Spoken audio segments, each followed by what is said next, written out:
کہتے ہیں کہ کسی زمانے میں پرندے انسانوں سے زیادہ عقل مند ہوا کرتے تھے۔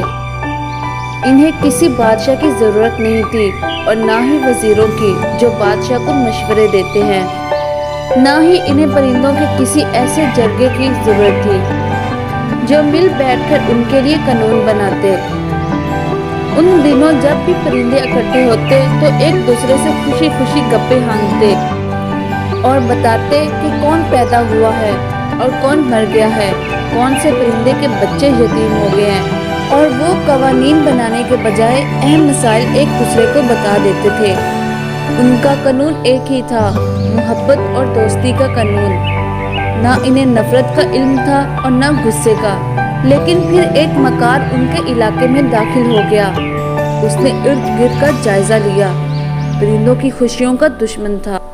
اس نے مور سے کہا، تم اپنے آپ کو عام سا پرندہ کیوں سمجھتے ہو، حالانکہ تم باقی سب پرندوں سے زیادہ خوبصورت ہو۔ مور اس کے لچھے دار باتوں میں آ گیا اور بڑے فخر سے خود کو تالاب کے پانی میں دیکھنے لگا۔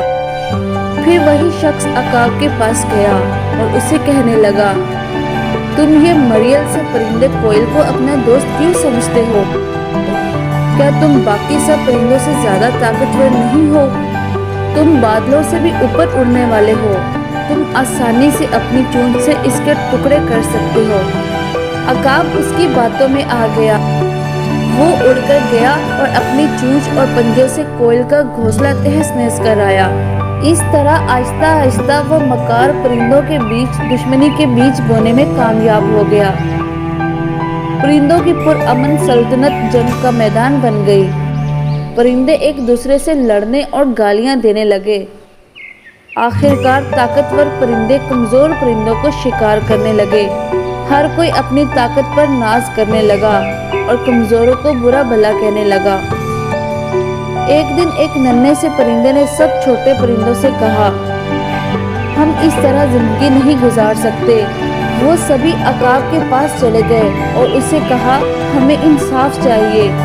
آپ سب سے طاقتور پرندے ہو، بہتر ہو سب پر حکومت کرے تاکہ کوئی کسی کے ساتھ زیادتی نہ کر سکے۔ عقاب خوشامد پسند تھا، فوراً مان گیا۔ لیکن پرندوں کے جانے کے بعد وہی مکار عقاب کے پاس آیا اور اسے کہا، بادشاہ تو ہوتے ہی عوام سے خدمت کرانے کے لیے ہے، تمہارے پاس وقت ہی کہاں ہے کہ تم ان کی لڑائیوں کی صلح کرواتے پھرو۔ تم الو کو ان کا بادشاہ بنا دو۔ اس کی آنکھیں قیمتی پتھروں جیسی ہوتی ہیں، وہ صرف رات کو دیکھ سکتا ہے، اور جب روشنی میں دوسرے پرندے ہواؤں میں پرواز کرتے ہیں تو وہ کچھ نہیں دیکھ سکتا، اس لیے وہ کسی کے معاملے میں دخل نہیں دے گا اور ہر کوئی وہی کرے گا جو اس کا دل چاہے گا۔ عقاب کو یہ ترکیب بہت اچھی لگی۔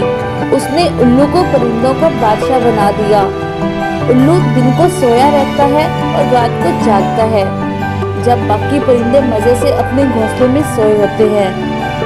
تبھی تو آج تک وہ پرانے امن والے دن پرندوں کی سلطنت میں نہیں لوٹے اور وہ آپس میں لڑتے رہتے ہیں۔